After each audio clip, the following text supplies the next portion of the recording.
le journal. Fidèles auditeurs de la radio Joko FM, bonjour et bienvenue dans cette édition de la mi-journée 13h31. Tout de suite, le sommaire.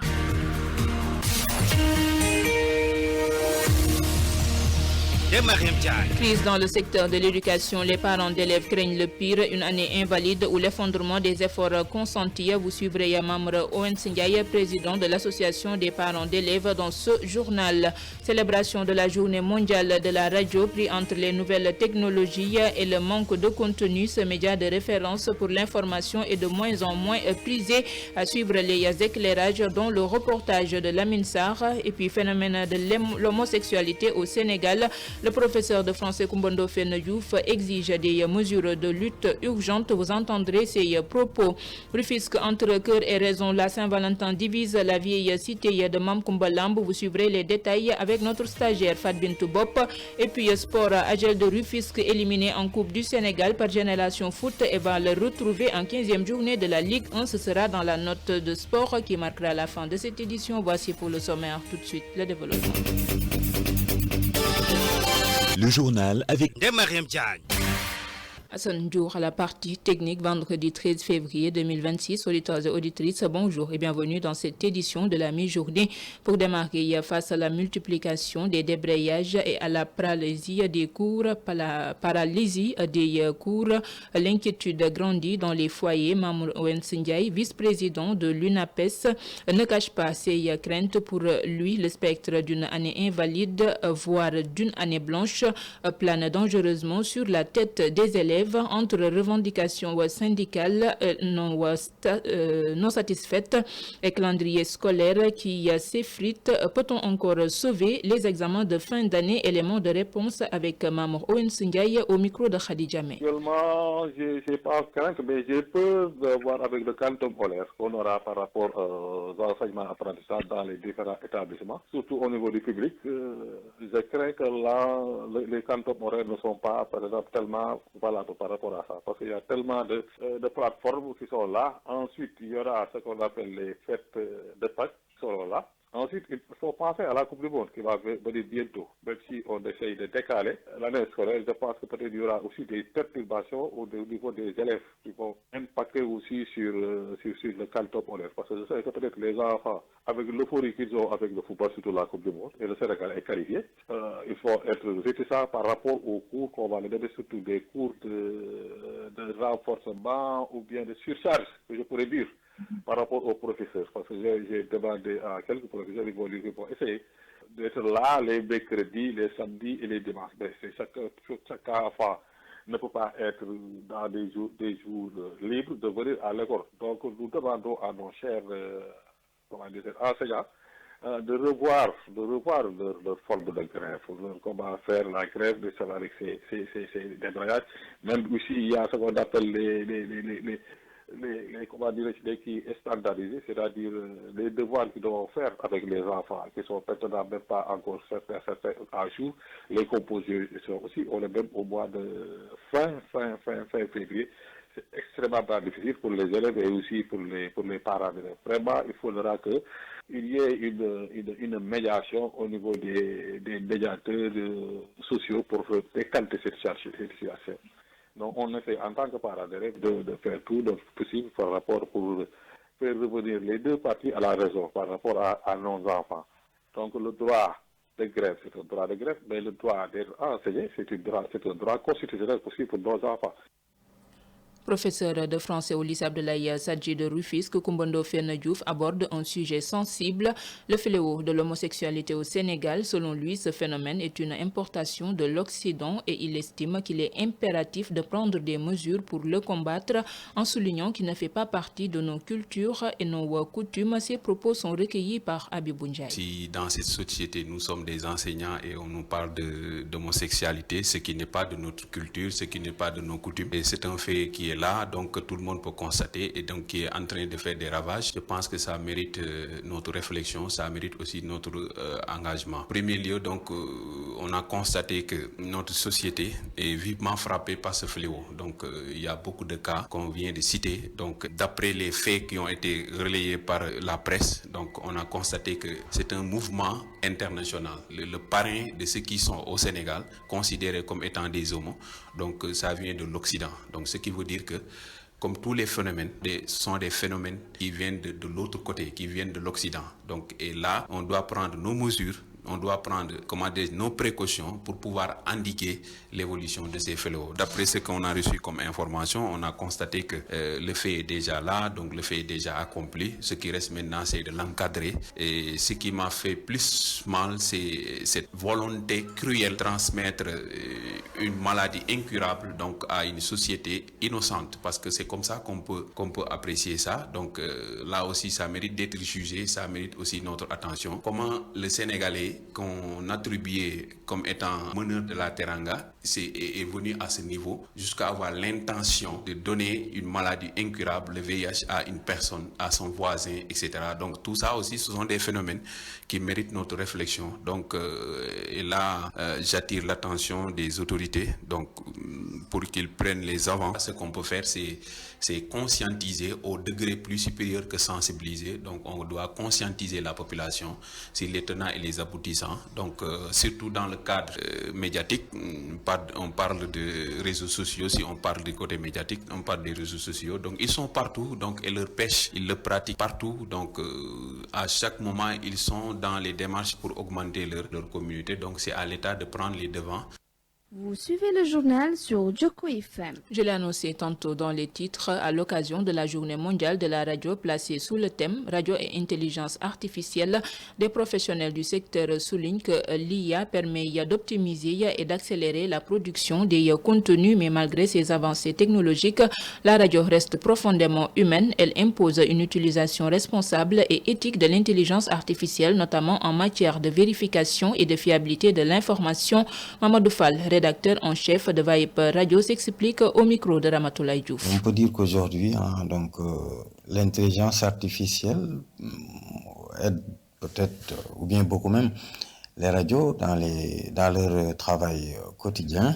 Et puis, ça permet aussi de pouvoir trier les informations, les transcrire peut-être automatiquement, et les interviews aussi. L'intelligence artificielle aide aussi les radios actuellement à créer des voix synthétiques pour lire des journaux, etc., etc.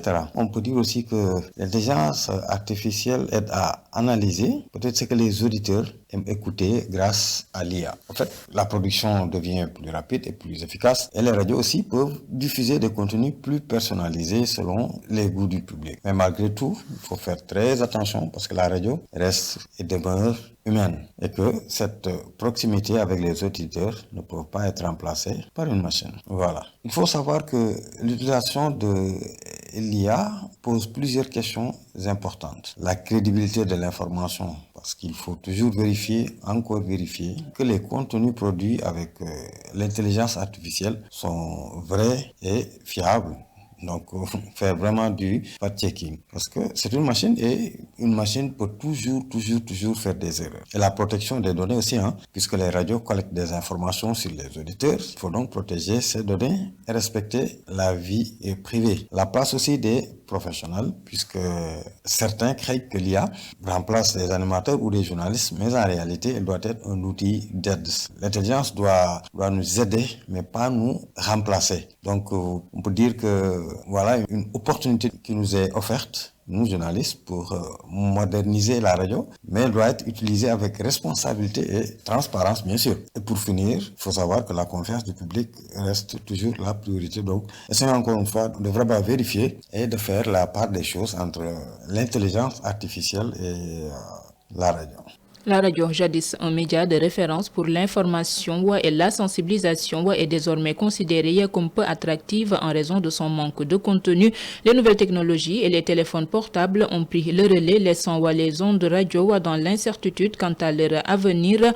Reportage Lamine Sarr. Autrefois, la radio rythmait nos journées avec des émissions incontournables, mais les temps ont changé. Nous avons rencontré Lamine Sène aux abords du jardin public. Il nous explique pourquoi il ne se branche plus sur les ondes. Au début, c'était les grands rendez-vous. C'était intéressant et éducatif. yooyu yëpp dafa amoon mais ay njëriñ nga ci doon jëlee parce que c'était éducatif nga am loo ciy jariñoo say njaboot di ci jariñoo da nga ko daataal ñu di ko déglu. Nous avons voulu comprendre les raisons de ce désamour. Selon lui, la radio a perdu son attrait en raison d'un manque de contenu. Parce que contenu aujourd'hui, les contenus sont jugés trop faibles.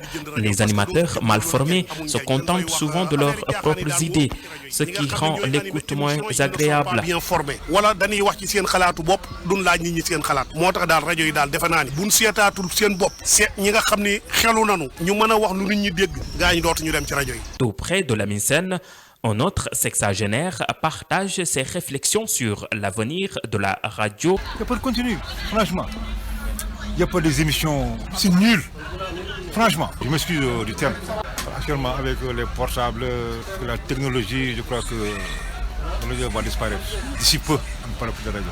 Si on achète une radio, c'est pour mettre une clé USB. Mais à part ça, on n'a pas l'habitude. Chaque dimanche, je venais faire des chroniques là-bas avec les Khaza, les Laïaou, les... La radio doit se réinventer pour survivre. Les avis de la Mine-Sène et de son ami sont clairs. Il faut innover et s'adapter aux nouveaux modes de consommation de l'information pour retrouver son public. L'information en bref, Ramadan 2026, la CONACOC, Commission nationale de concertation sur le croissant lunaire, a annoncé que l'observation du croissant est prévue ce mercredi 18 février. Ce processus marquera ainsi le début du mois de Ramadan. Parlons autre chose dans ce journal. À l'approche de la Saint-Valentin, le marché de Rufisque affiche des couleurs rouges et des vitrines décorées. Pourtant, derrière les cœurs et les fleurs, les avis restent partagés entre convictions religieuses, défense de l'amour universel et réalités économiques, nous dit notre stagiaire Fadbin Toubo. À l'approche de la Saint-Valentin, le marché de Rufisque se colore de rouge et de bouquets. Mais si les commerçants s'y préparent, la fête divise entre religion, célébration de l'amour et l'incertitude économique. Cependant, d'autres ne voient pas l'intérêt de cette célébration. La Saint-Valentin au Sénégal, ce n'est pas vraiment une priorité. Il faut qu'on en parle sérieusement. Beaucoup estiment qu'elle n'a pas un réel intérêt dans notre société, surtout quand on voit les enfants grandir avec d'autres repères culturels. Au-delà du débat culturel, les commerçants observent la situation avec attention. Il faut bien préparer la Saint-Valentin et faire plaisir à ses proches, à ses amis. L'amour ne se limite pas seulement au couple, c'est une occasion de partager de l'affection autour de soi. Alors, venez nombreux faire vos achats. Pendant que les opinions s'affrontent, les vendeurs, eux, attendent les clients. Pour l'instant, au marché, l'ambiance reste timide. Nous espérons vraiment que les ventes vont décoller. Monsieur, venez faire plaisir à vos épouses. Chez les fleuristes aussi, l'inquiétude se fait sentir. Les fleurs sont disponibles, tout est prêt comme avant. Autrefois, on vendait beaucoup plus. Aujourd'hui, l'engouement semble avoir diminué. Entre débats culturels et difficultés commerciales, la Saint-Valentin à Rufisque reflète une réalité contrastée. Une fête qui divise autant qu'elle tente de rassembler autour d'un même mot, l'amour. Le journal des sports sur Joko FM.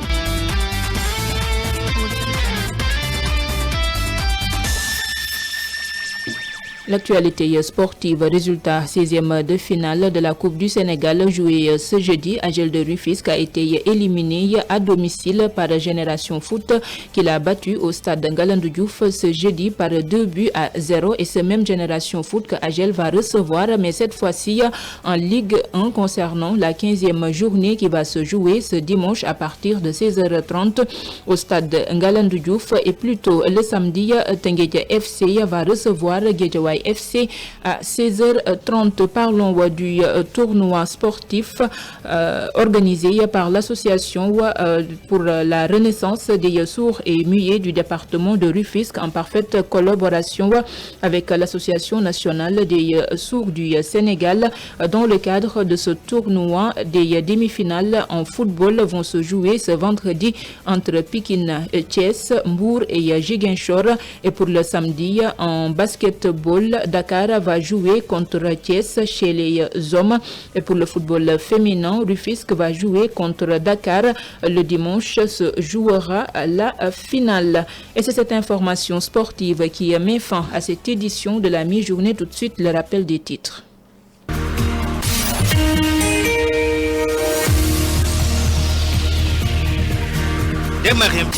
Crise dans le secteur de l'éducation, les parents d'élèves craignent le pire, une année invalide ou l'effondrement des efforts consentis. Vous avez suivi les éclairages de Mamre Owensndiaye, vice-président de l'UNAPES avec Khadija Djamé.